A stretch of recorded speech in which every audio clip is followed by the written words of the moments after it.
may video si Garawi na wala naman akong issue na you give arguments for God's existence or defending the attributes of God. Wala akong issue dyan. Sa experience ko naman, wala naman taong na-convert dahil sa arguments. Okay? Wala naman ganun eh. Kaya nga siya defense eh, di ba? You're being attacked. Kaya defensive siya. Siyempre, siguro, helpful siya sa mga believers kapag they're being attacked. They actually defend. Okay? Pero, I also hate deception. Straw man. Okay? I also hate that. Kasi if you can actually prove it logically, then why not, right? Pero ito kasi ang problema. Two-prong yung problema. Unang-una, napaka-absurd ng arguments niya. Kahihiyan ng mga believers na naniniwala sa Diyos to. Pangalawa, magkakaroon siya ng contradiction sa sarili niyang belief tsaka religion. Tingnan niyo mabuti ha. Game, tuloy na natin. Kaya ba ng Diyos gumawa ng sobrang bigat na bato na hindi niya kayang buhatin? Kaya ba ng Diyos gumawa ng sobrang bigat na bato na hindi niya kayang buhatin? Actually, nasagot na to ni Agustin of Hippo. Si Truth is like a lion. Ewan ko attributed sa kanya yun eh. Cognitive dissonance. Ito. Matagal lang sinagot to. Okay? Pero, tingnan natin yung sagot ni Garawi. Okay, tingnan natin yung sagot niya. Isa itong philosophical and theological question about omnipotence. Omnipotent. Having unlimited power and able to do anything. Okay. So, yun yung definition niya. Unang-una, in Christianity, hindi yun yung definition. Pero sige, argument niya yan eh. Diba? Kasi nga naman, pagkaya ng Diyos Omnipotent. Having unlimited power and able to do anything. Kasi nga naman, pagkaya ng Diyos yon, edi hindi na siya omnipotent kasi hindi niya Ando na yung sagot. Una kasi, two-prong to eh. Una, can he create that? Pangalawa, can he destroy that? Kasi, for the sake of argument, let's say he can. Then that being is actually yung stone. The stone is just a metaphor for another being. Can he actually do that? Can he actually create and destroy that? Unang-unang difference is created yon, tama?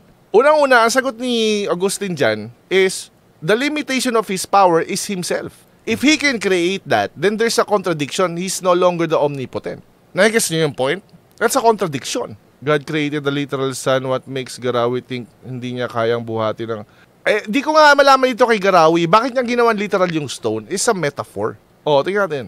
Mabubuhat yung bato. Ginawan literal yung stone. It's a metaphor for something else. Pagsasabihin mo namang hindi niya kaya yon, lalong lalabas na hindi siya omnipotent kasi may hindi na pala siya kayang gawin.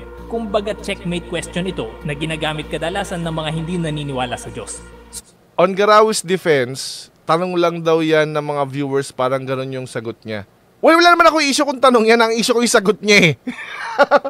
wala naman akong issue sa tanong. Ang issue ko yung sagot niya. Wala akong issue sa tanong. So, paano ko ito sasagutin? Hindi out of the vacuum yung tanong na yan. It has historical significance. Sige, palusutin natin. Unang-una contradiction yung sinabi mo eh. Omnipotent nga eh. Naalala ko, merong isang atheist nagsabi sa akin, I can create a more powerful God than your God. Then, sabi ko, sige nga, how can you create a more powerful God than the all-powerful? Sige, hintayin ko yung sagot mo ha. I'm interested. I'm interested, dude. Natin pag-uusapan dito yung nature niya. Like kung kaya ba niya magsinungaling, kaya ba niyang gumawa ng something evil that... Hindi natin pag-uusapan. Sakop yun dyan sa metaphor na yan. Sakop yan. Tanong ko, Garawi, can Allah deceive? Tanong ko lang naman ha, bakit gusto mong iwasan yun? Ba't mong gusto mong iwasan yun kasama yun sa sa implication? At sa whole, higing omnipotent na lang niya ang in question. Also, hindi Hello, Mama Bird. natin pag-uusapan dito yung nature niya. Like kung kaya ba niya magsinungaling, kaya ba niyang gumawa ng something evil that... Greatest. Alam mo lamang ka lang nga dapat dun eh. Allah can lie, Yahweh cannot. Diba? Di ba dapat lamang na siya dun? Naalala ko kasi may ingot na atheist na gano'n kanina eh. Kasama yon sa pinag-uusapan. Grabe disclaimer niya, parang indirectly sinasabi niya, frustrated novel writer po ako. Pero yung nature niya. Like kung kaya ba niya magsinungaling, kaya ba niyang gumawa ng something evil, that's a whole different story. No, it's not. It's implied there. That states a limitation, right? That implies a limitation. Can he do it or not? Can he deny himself? Yung literal na things o object lang, gaya ng bato, ang pag-uusapan natin dito. May tatlong ways akong kino-consider to answer this question. Ito na. Ito na yung mga answer. Number 1. Flawed foundation. Sinubukan kong mag-research ng mga sagot mula sa iba't ibang religion at ito ang madalas nilang sagot. Sinasabi nilang flawed, paradoxical o mali ang tanong. Tulad Unang-una, may tatlong uri ng paradox. Sinabi ko na yung kay Nico David. Falsidical, veridical, and antinomy. Ano bang paradoxical? Yung sinasabi mo, may error sa reasoning, right? So, falsidical. Hindi siya antinomy. Like the liar paradox. Okay? din lang ito ng tanong na, kaya mo bang mag-drawing ng square na walang corners? How about bilog na may 4 na corners? See? Kaya may problema, may fallacy. May fallacy sa reasoning, kaya siya falsidical paradox. Nag-stem yun from the wrong type of reasoning or fallacious kind of reasoning. Hindi mo pwede i-throw lang yung salitang paradox like katulad si Nico David. May 3 types ng paradox. Falsidical, veridical, and antinomy. Walang sense, di ba? Kasi pag sinabi mong square, automatic may corner na siya. Kasi kung i-analyze mong maigi ang tanong, Parang nagtanong ka, kasal ba yung bachelor? That's a contradiction in terms because the question is pertaining to a subject that is already omnipotent. by default, pag sinabi mong Diyos, you are already saying na omnipotent siya. Ayan by definition. Okay? God is a being than which no greater can be conceived by Saint Anselm. Do you agree with that Do you agree with that definition? It's actually, mamaya mag-play ito ng role mamaya. It's awkward to say no to that, right? Kaya kasi Nico David hindi mo kapagsalita Sabi niya, ang dami! Billions of gods! Blah, blah, blah, blah, blah, blah, blah, blah, blah, blah. Sabi ko, do you agree with the definition? God is a being than which no greater can be conceived. If you can actually conceive a greater God, then that's God, not this. O may unlimited power siya. Given na yun. Pero bakit tungkol sa limitations niya ang tanong mo? Kung baga hahamunin kita, kung totoong matalino ka, dapat alam mo kung paano bumagsak sa exam. Talino mo ang susubukin, pero pag Una-una, possible yon. bagsak mo ang requirement. In short, the question Hindi yun paradox. itself doesn't make any sense. As simple as that. Pero para sa mga skeptics, Siguro hindi mo naiintindihan yung binasa mo because there's a contradiction in terms. Okay? Ito yung issue. Po tayo kay Agustin muna. Ito ang sagot niya. Ito.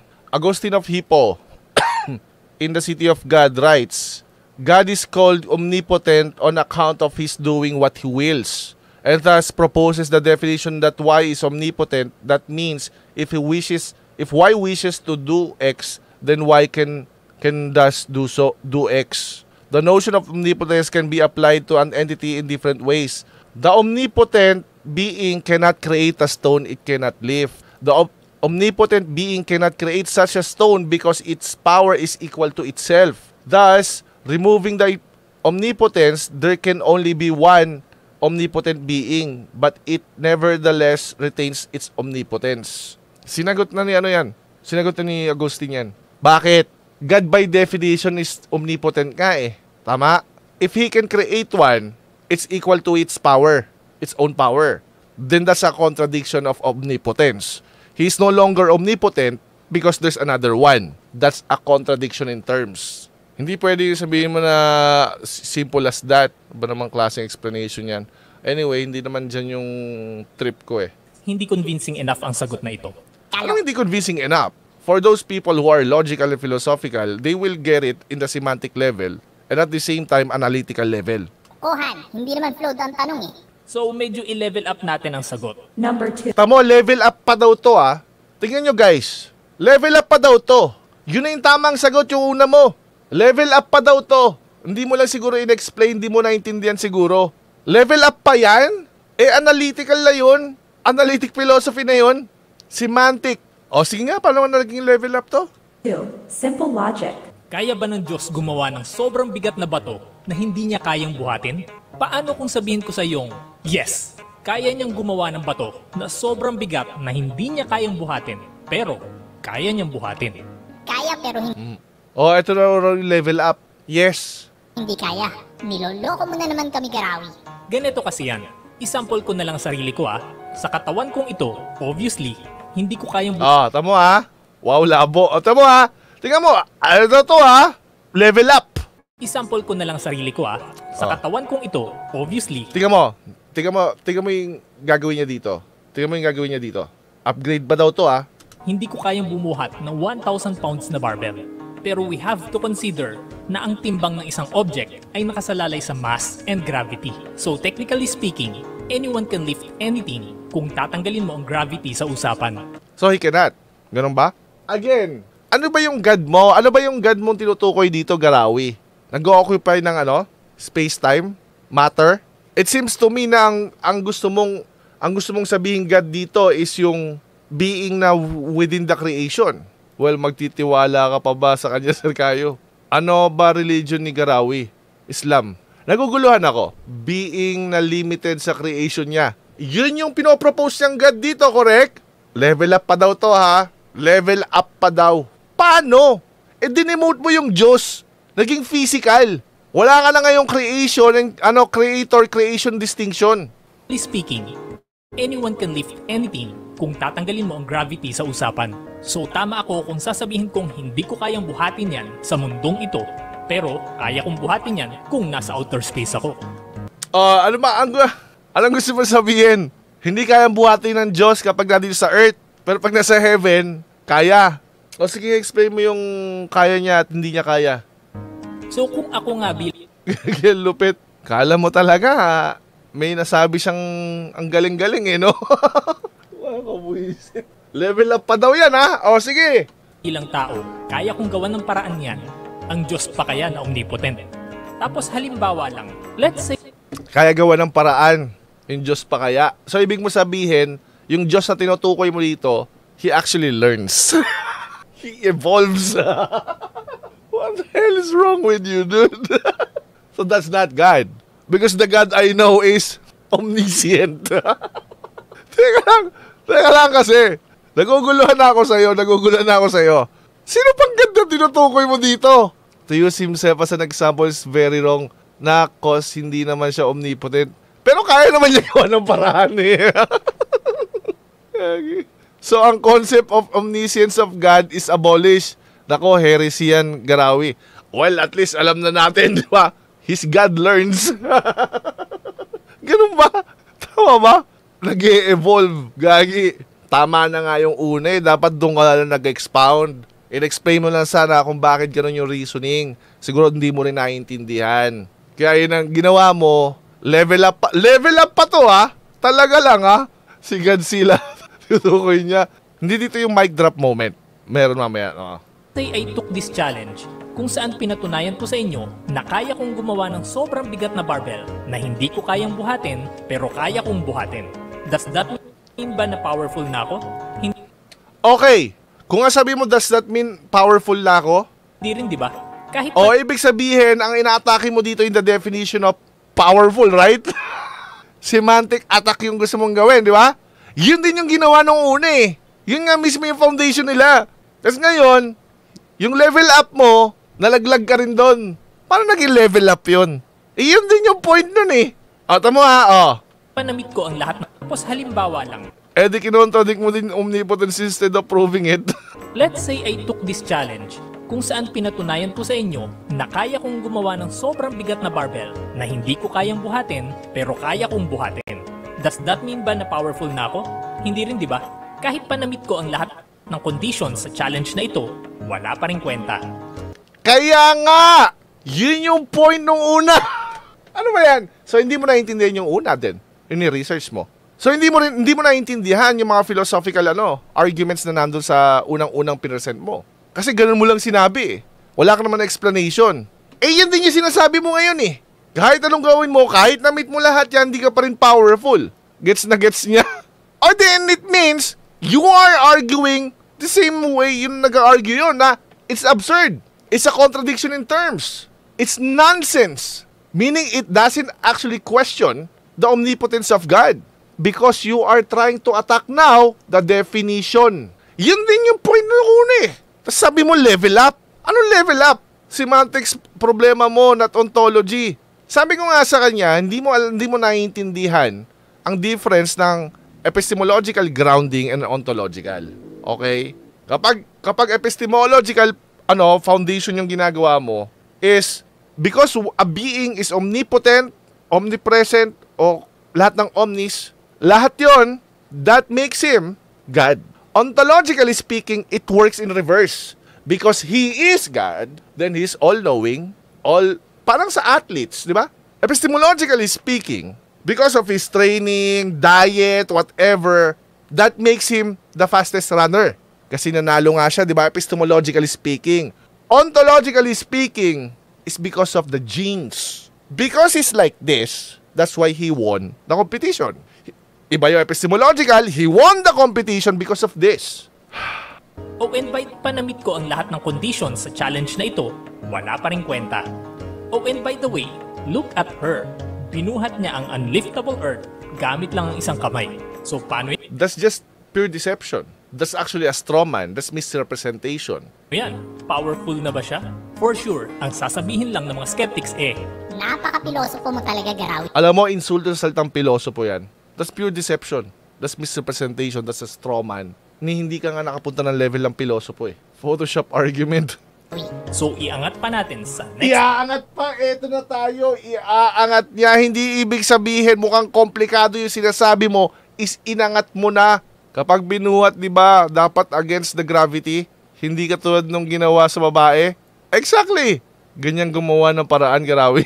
Ito natin. Ile-level up pa daw niya. Let's listen to the level up version. Next level ang sagot. Number 3. Beyond logic.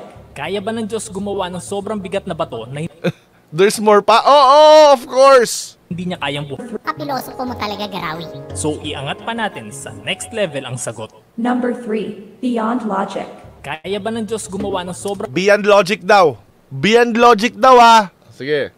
bigat na bato na hindi niya kayang buhatin? My quick answer to this question is yes. Kaya niyang gumawa ng bato na sobrang bigat na hindi niya kayang buhatin, pero kaya niyang buhatin at the same time. Too much YouTube, dude. Ito na yung i-apply niya yung superposition. Ulitin natin, ha? Take question is yes. Kaya niyang gumawa ng bato na sobrang bigat na hindi niya kayang buhatin, pero kaya niyang buhatin at the same time. Yung pa yung negation nun. Ano ba ang sa batas ng religion nyo ang punishment for heresy? Baka sa uli, ikaw ang nagpapahamak sa sarili mo. Same time. Level up to, guys. Level up. At the same time. Unlike yung example natin kanina, mabubuhat ko yung barbell sa magkaibang lugar o kondisyon at obviously, magkaibang oras na yon. Pero this time, patutunayan ko na possible mabuhat at hindi mabuhat ang isang mabigat na bagay under exact the same time and condition. Wow, Gagamitin yung superposition. teka lang, Garawi. Niloloko mo na naman kami eh. Napaka-illogical naman nun. Yes, exactly. Illogical. Yes! Exactly! Illogical daw. Tama? Tama? Tingnan nyo to. Ano nga ba ang meaning ng omnipotent? Di ba able to do anything? As in anything. So pag sinabi mong omnipotent ang Diyos, kaya niyang gawin even ang illogical things. Or in other words, kaya niyang lumabas sa rules of logic na siya namang limitations ng kaya nating unawain. Kayang lumabas, ha? Kayang lumabas sa logic. Beyond logic, di ba? Kaya daw lumabas. Kaya daw illogical. Tingnan muna natin, ha? Tingnan muna natin yung explanation niya. And believe it or not, yung mga tinatawag natin Di mo lang gets, Garawi. Parang ganun na nga lumalabas. Baka trap na naman yan, boss. Oo nga, prediction. Mukha lang siya ng mahinang argumento para makuha attention ni Atty. Diba? Gagi. ating illogical things na yan ay kasalukuyang nangyayari ngayon sa world of quantum physics. Sige, paano nga naging illogical? Sige nga, paano? Pero tingnan mo, ha, tandaan nyo, illogical, ha. Sa reasoning niya, ha. Okay, sa reasoning niya, ha, God can do anything. Illogical beyond logic. Tama? Tama, narinig niyo yun, di ba? Ayun, physics na. To. Social experiment lang to. Noong 1935, a thought experiment was proposed by an Austrian physicist named Erwin Schrödinger. Alam mo ba kung bakit? Kumagat ka naman sa experiment ni Garawi kaya. Oo nga eh. Kagat ako ng kagat eh. Ano ba yung basic na kino-question yan? Ano ba yung kino-question yan? Is it questioning logic? It's not. It only proves that you don't understand what you're saying. Oh no, but you're You see, Garawi, God set order in creation, tas order in what basic of logic. You failed, you heretic. Wala na ngang laman, kinaagat mo pa. Siraulo ka, mga rin. Siraulo ka. Siraulo ka. Hindi ka naman kinakagat, ah. Oh. Halimbawa daw, it was proposed by an Austrian physicist named Erwin Schrödinger. Halimbawa daw, kapag nilagay ang pusa na ito sa isang sealed box na may kasamang radioactive substance and poison mechanism na may 50% chance mag-activate and 50% chance na hindi mag-activate, lumalabas na Gag. Si Muto daw, boss. Boss ito si Mang Rini. Si Raulong. ang pusang ito ay dead and alive at the same time hanggat hindi mo ito inoobserbahan. This is Ulitin mo yung sinabi mo, Garawi. activate and 50% chance na hindi mag-activate, lumalabas na ang pusang ito ay dead and alive at the same time hanggat hindi mo ito inoobserbahan. Ulitin natin. Baka mag-gets mo na sarili mo salita. This is just it and 50% chance na hindi mag-activate, lumalabas na ang pusang ito ay dead and alive at the same time hanggat hindi mo ito inoobserbahan. This is just it and alive at the same time hanggat hindi mo ito inoobserbahan. Nagets mo na. It's questioning classical logic, not logic. Bakit? Ano ba history niyan? Boolean logic, classical logic. Ang operator lang doon, true or false. Kaya lagi kong inaano si Peirce doon sa triadic logic niya, you neither nor. So, paano naging illogical yun? That still follows logic. Nakita mo lang niya at the same time, feeling mo na pwede mo nang gamitin. If there is no observation, therefore you cannot get a conclusion. That's it. Meaning neither nor. It will rain tomorrow. It's neither nor. We need to observe it tomorrow to actually say, yes, that's true. Pero pagka na-observe mo na bukas, magko-collapse na ngayon yung contradiction. Sa mathematics ko lang ata nalaman yung Boolean logic. Yung Boolean logic kasi, dalawa lang operator niya, true or false. Kayo matalino ka na pagka lagi mo papasok si... papakita ko sa inyo ha. Okay. Punta tayo kay Keepers. Naalala ko kasi, nandito, ito. Diyan pa lang, narinig na sa akin ni Pastor Limbaga ang para-consistent logic. Non-classical logic. First, three-valued logic, triadic logic. Ito explanation ha. Kita nyo ba? O lakihan ko? Saan ba yan? Commentators disagree about first philosophical reasons for rejecting principle of bivalence and acknowledging propositions that are at the limit between true and false. So, ang tanong ko sa'yo, Garawi, may tanong ako sa'yo. Yung sinasabi mo sa superposition, does it affirm both state at the same time and in the same sense as a positive claim? Ito. Because potentially misleading comments first made regarding the principle of excluded middle. Ang iniisip kasi dati, inaatake ni Peirce yung law of excluded middle. Laws of logic. Okay? Bakit? Okay. Sabi niya kasi, may tinatawag tayong vague propositions eh. Okay? Ginamitan niya ng neither nor operator. Does it mean, kapag sabi mong neither nor, yung isang, like for example, yung isang event or isang proposition, does it mean na sinasabi mo na is both true and false? It's not. Ang sinasabi mo lang, this is the limit. This principle doesn't apply here anymore. Ito. Because of potential misleading comments first made regarding the principle of excluded middle. Some have taken him to have intended L to value object general propositions, roughly universally quantified propositions. This has the add consequence that, for example, the proposition all bachelors are unmarried is neither true nor false. But for Peirce to say that the principle of excluded middle doesn't apply to a proposition, it doesn't apply to that proposition. Ito, doesn't apply to a proposition S is P is not to imply that S is P is neither true nor false. The non-application of principle of excluded middle to general propositions did not motivate the development of Peirce's three-valued connectives. Bakit?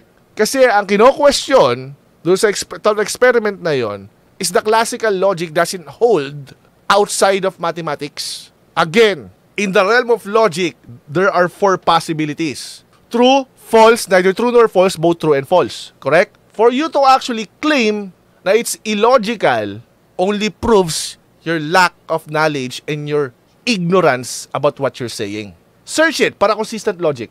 Again, in every truth theories, may tatlo kang option. Consistency, simplicity, and completeness. Yung classical logic, kinuha niya yung simplicity and consistency.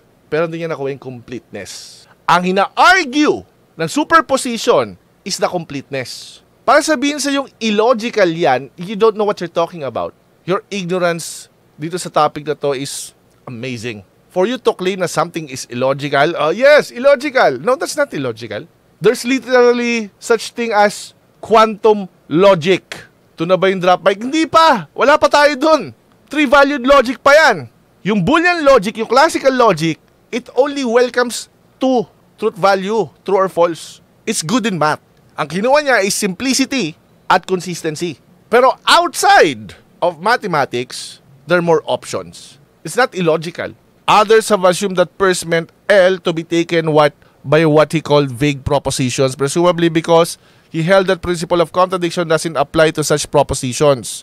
Vague proposition. First meant object, indefinite propositions, roughly existential quantified propositions. L values vague. What's the consequence that? Ito issue.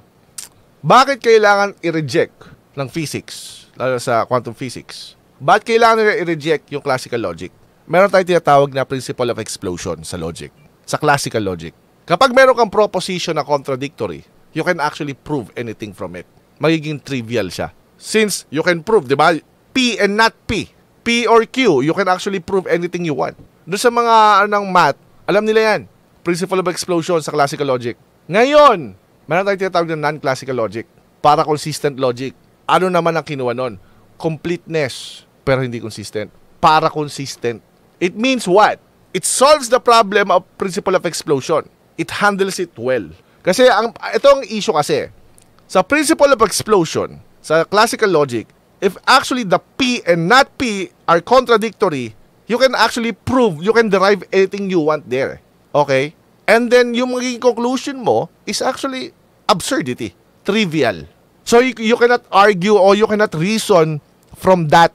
Ngayon, ang ginawa ng consistent logic, it handles it well na you can actually accept that and then reason pa rin from that assumption.